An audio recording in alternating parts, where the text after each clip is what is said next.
What's good everyone, I'm Marcus, and today I'm reviewing the new 29mm Texas Power Bar in bare steel. This has exceeded all of my expectations. I'm going to start right there. It has surprised me from the moment I opened the tube and pulled this out of the packaging.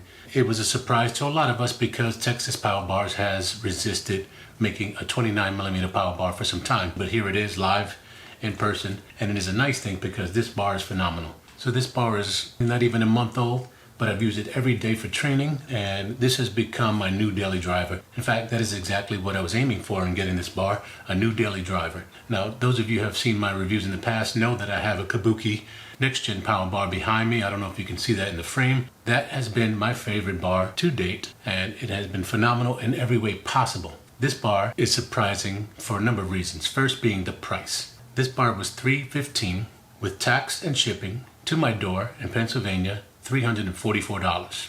Now this is the bare steel version with hard chrome sleeves. The hard chrome sleeves did not cost anything extra, which in itself is surprising.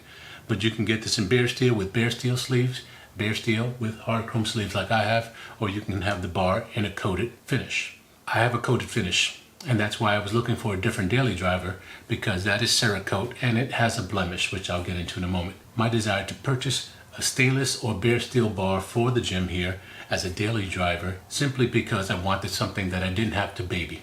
The Cerakote finish on the Kabuki bar is a little bit delicate. Some of you may have known I put a scratch in it. That came about just being clumsy, and I regret it. However, as a result of that, I felt like I really had to baby that bar. Moving it in and out of the rack here has been problematic. I take care of my stuff, but I don't want to have to baby it like it's a museum relic. So I was looking at something that was either bare steel or stainless steel, and in fact, after having competed in March, we used a bare steel bar for competition. It was aged and patina in a brown color from thousands of oily hands using it and the environment, but it felt good to my hands. I know my Rep Fitness stainless steel Easy Curl bar feels great, so I was looking for one of those two finishes. I was looking at Hansu, I was looking at Lujan Jun, I was looking at Rogue still. However, bar prices have come up over the years, partly because of the supply chain issues we've suffered over the pandemic, and also the limit of raw steel apparently that has hiked prices up. Normal bars are in the $400 range. Good to great bars are in the $500 to $600 range, and up they keep going. To see an announcement from Texas Power Bars, number one, that they were releasing a 29mm power bar, and two, that it was inexpensive at $315, done deal. It didn't take much thought for me to go ahead and pull the trigger. How they do it, built in America for less money than some of these import bars from Rep and other companies, and I've been very happy with the purchase and decision with this finish for both the bar and the sleeves. I was very surprised with this for a few reasons, and the first one being the knurling. Now, spec-wise, this is very, very similar to my Kabuki Bao bar. In fact, I'll show some B-roll with both of them next to each other. They are the same length. They have the same length loadable sleeve. The collars are about the same thickness. The knurling width on the bar is about the same. The knurl rings are at the same location. In fact, even the knurl width in the central knurl is very much the same. So there are lots of similarities. The one main difference is the knurling and the TPI of the knurling specifically, because the knurling on the Kabuki, as great as it is different. It's a tighter knurling, a higher TPI if you will, where there's more knurl peaks in a given space. So for the same, let's say 7 inches of knurling that you see here, there are more peaks in the Kabuki Power Bar than there are on this Texas Power Bar. Is that a good thing or a bad thing? Well, it depends on you. However, I find it to be a good thing that this has less, because as I've found out from my own experience and feel, all those peaks are so fine and so densely populated that it is almost smooth. Even though it's got a grippy feel, it is smooth because they're so closely stacked together. So an analogy I'll make is similar to walking on a bed of nails. It's possible because there are so many nails stacked closely together that the surface area that is applied to the pressure of the foot is less. What? Because there's so many points holding that foot up. Bro, what are you talking about, man? Now, if you take that and change that, for example, to say 2 or 3 nails that a foot is resting on, there's a lot more pressure on each of those points, and therefore feeling sharper to the foot. Much in the same way that the reduced number of peaks in a lower TPI feels to the hand. When I took it out of the tube, The knurling almost greeted my hand. It felt like an awkward, sticky, suede, sharp kind of feel. It's hard to describe, and I'm probably not going to do it justice on a video. Trust me when I say this is an awesome knurling. It is the sharpest, grippiest knurling that my hands have ever felt. No question about it.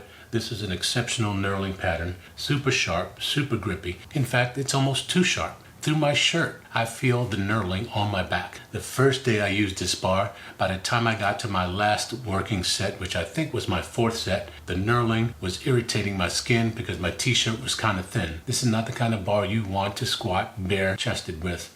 You're going to want a shirt, and you're going to want a thickish one at that, or maybe perhaps a hoodie. You will feel the knurling through your back with most t-shirts, and it is going to take some time to get used to. Even today, 3-4 weeks in with this bar, I still feel the knurling. It still feels sharp. It's not as bad as it was on day 1. However, I do still feel it. I have to make sure I'm using a thicker t-shirt when I'm squatting with this bar on my back until I develop a little bit of a tolerance for that sharpness. But it isn't moving. It's phenomenal. It grips. It feels great in the hands. I have absolutely no regrets, especially given the price.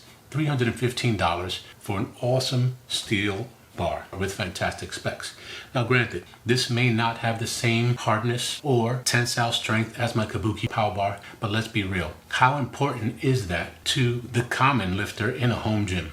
I was taken by the hype of the tensile strength and the hardness of that bar, and I bought it because I was impressed with it, and I still am. It's still a phenomenal bar. I just wish I hadn't bought it in a Cerakote finish that is rather delicate to the abuses of a gym. That being said, I have no other regrets with that bar except for the price. As I mentioned, this is $315, $344 to my door, which means I could actually buy 2 of these bars with the same amount of money I used on the Kabuki Next Gen Power Bar and still have a little money left over to buy some lunch. No kidding. That speaks volumes. A new raw steel power bar, or even in a finish, I could still get probably 2 of these finished bars for the price of the Kabuki bar. And this bar is fantastic. It's an American-made bar. The fact that I could get 2 of these for the price of the Kabuki is just mind-blowing to me. I wish this bar were out when I was shopping for that bar. In fact, I mentioned in the video that the only reason I didn't consider the Texas Power Bar is because they were still using the same 28.5mm diameter that my Olympic bar has. Texas Power Bars didn't have a 29 at the time. I had to look elsewhere. As soon as the opportunity came up, I jumped at the chance to get me a legendary Texas Power Bars, and I have no regrets. The hard chrome is very, very good.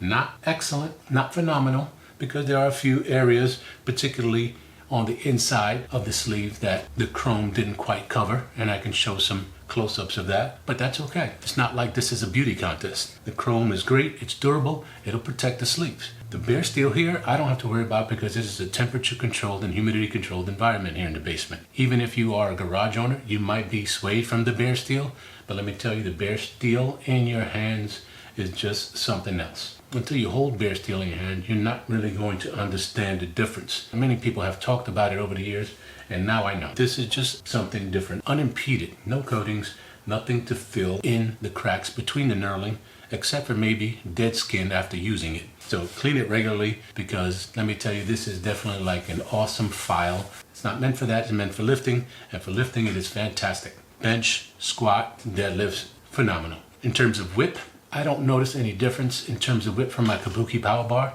When I squat heavy and I get to the top of my squat, you see the weights on the Kabuki bar bounce. It does the same on this bar. Is there a noticeable difference? No, there isn't, not to me. In terms of whip, in terms of hardness, in terms of tensile strength, none of those differences between this bar and that bar matter for me in everyday use. That's just a fact. For us common folk, and even for those elite lifters, this is a Texas power bar. They have very high standards. They've been making bars for years, for decades.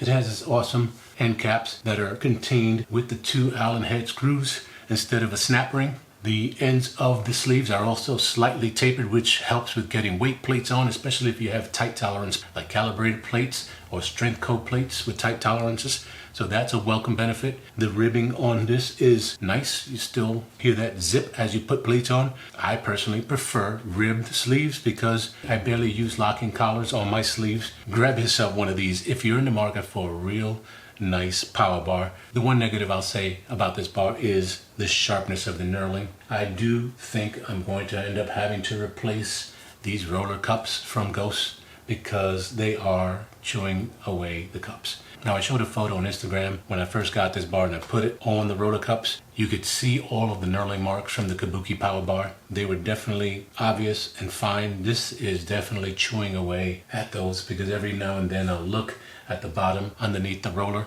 and there's a collection of plastic bits, and I could see them in the knurling that I have to clean off every now and then. This is detrimental to the UHMW. You might see here, it's definitely putting more scarring on the UHMW at the face of the J-Cup, but that's what they're there for, to protect the bar. So just know that with this bar, you're going to be sacrificing some plastic, and that's probably the only negative I see with this bar, and it's sharp knurling.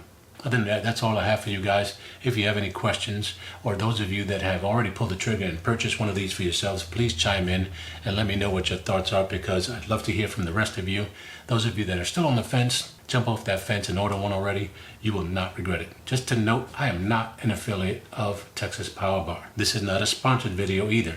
I just love this bar already in the few weeks that I had it, and I highly recommend it. American made Texas Power Bars, 29mm. That's all I have. Marcus,